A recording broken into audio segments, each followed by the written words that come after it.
170 জন মানুষকে বাংলাদেশে হত্যা করেছেন আপনারা, আলেম ওলামা সহ সবকে 170 জন মানুষকে হত্যা করেছে। এই যে গণহারে গণহত্যা করেছে, এর বিচার হবে না? অবশ্যই হবে। এর জন্য ট্রাইব্যুনাল হবে এবং সেইখানে 1 নম্বরের হুকুম ছাড়া কিন্তু কোনো কিছুই নড়ে না। প্রশাসনে সেমনি 1 নম্বরের হুকুম ছাড়া কিছু হয় না।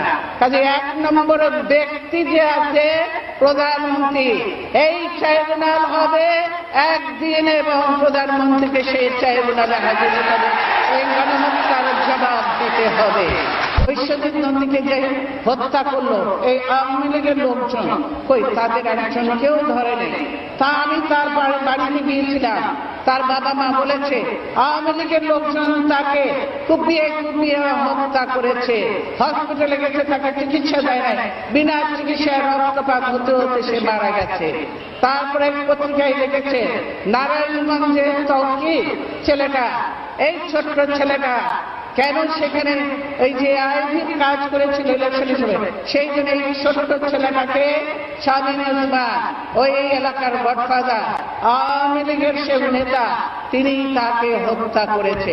এখন পর্যন্ত সে বাইরে কেন, তাকে কেন গ্রেফতার করা হয় না?